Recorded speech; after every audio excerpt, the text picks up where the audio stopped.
Today we are talking about circle graphs, pie charts, however you want to call it. We're calling them pie or circle graphs. So today we're going to construct, analyze, and interpret a circle graph. And I'll be quite honest, our construction is mainly going to be in theory because I have a feeling most of you at home do not have a protractor or compass. So we're going to be more on the analyzing and interpreting side, but we're going to know how to do it if we do happen to have one. So a circle graph, what is it? It's something that compares a part to a whole. We've heard about that before, like when we talked about fractions. It compares a part to a whole when we analyze our data. And in this case, all of the pieces of our circle, each piece represents a percent of our data. It has to add up to what? If we have all of something, how much percentage-wise do we have? I hope you all guessed it has to be 100. So typically, we have maybe something that would look like this. So we might have a piece of the pie that looks like that. Another one might represent that amount. We might have a smaller slice here that gets filled in like that. And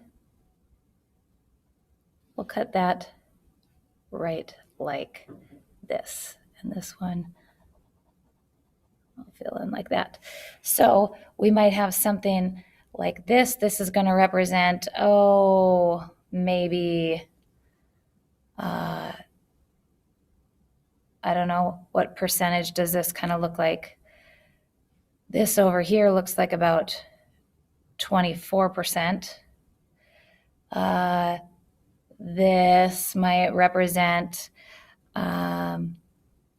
maybe 36%. What do we got together there so far? We've got 60% going on. So if this is maybe 20%, and this is maybe a 10%, 60, 70, 80, 90, this would have to be 10% of the data as well, because all of it has to add up to 100%. So that's how a circle graph goes. So let's get into our notes part of it. We use it to compare. So we compare parts of a data set to the whole set of data. That's what we just talked about. And in this case, the percents in a circle always add up to 100 because the entire circle always represents 100% of your data. It always represents the whole data set. We never have a missing part. This is non-negotiable. All of this has to add up to 100 because this will represent everything. Now, this is why sometimes you will see where everything is represented by, what's your favorite pet? This might be cats and dogs and fish and hamsters. And then the last category might be other, because you get a ton of people that have obscure pets that make up a ton of little tiny things. So that might be your lizards and your horses and your baby goats or whatever that not many people have. So they put them all into an other category to fill out that 100. So here we're going to go with this survey. We're going to do an example here, and I have a sample survey question. That is, what part would you like to be if you were offered a part in a band?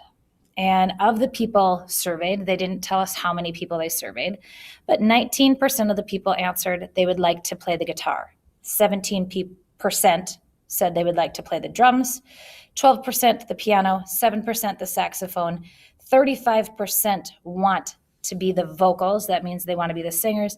And 10% said other. That's where it might have been somebody wants to play the tambourine or something off. That was a smaller percentage. So the first thing we have to do is figure out what that central angle is. And we talked about a central angle before. Remember, that's what this is.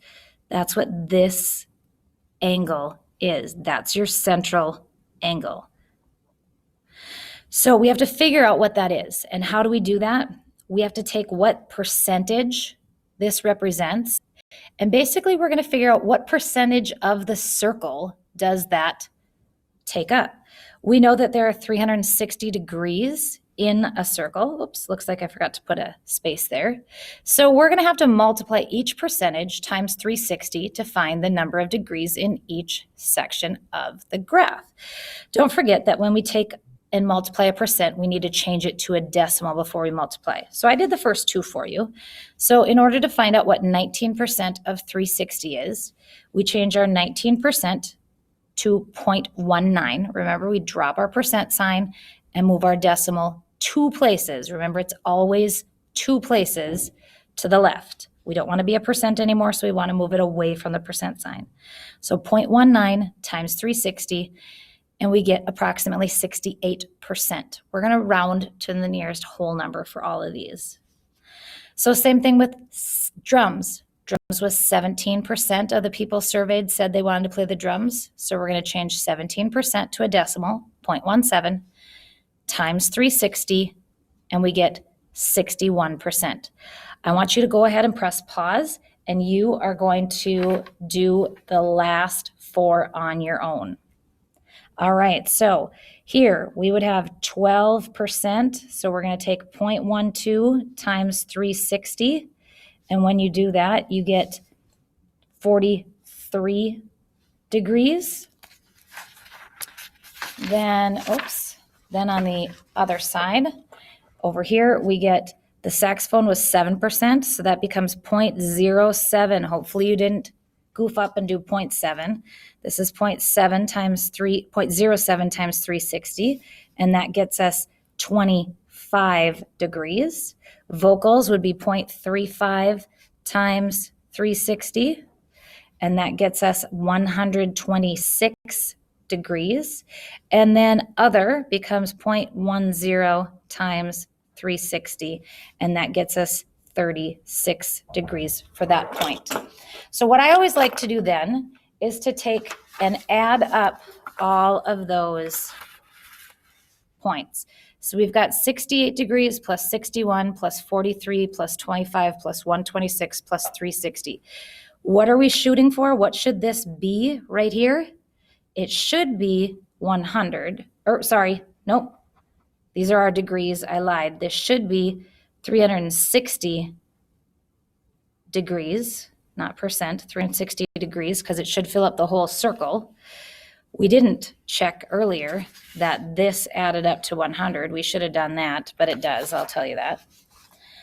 So when you add it up, what do you get? I got 359. Ooh. I'm 1 off. Is that okay? I'm going to tell you yes. Why would it be off? Why isn't it exactly 360? If you think about it, it's because we rounded each and every one of these. This didn't come out to exactly 25 or exactly 126 or exactly 36. These were rounded. That means this is not going to be perfect either. So as long as we're super close, then we're good. So now this is where we would use a compass to draw a circle, and then we would put one radius out to the side. We're going to use that radius to draw our first degree, which would be 43 degrees. And that would give us our first piece of pie that would end up being our guitar. And this is what it would end up looking like had we done this. So we would start by making one, and we find our first pie piece. We label it. Then from there, we make our next one, and our next, and our next, and our next. So that's how we would typically do it. When we don't have the percents, the first thing we need to do is determine what those percents are. So if we just know that 15 out of 60 people responded a certain way, we need to figure out what that percent is. So you would have to take and divide that 15 divided by 60 first to find that percent, and then you can calculate. That's what this part means right here. But essentially, we find our central angle, and then that's how we create our circle graph. That's what we're doing today. That's all I've got for you. Thanks for being here, and we'll chat more about this tomorrow.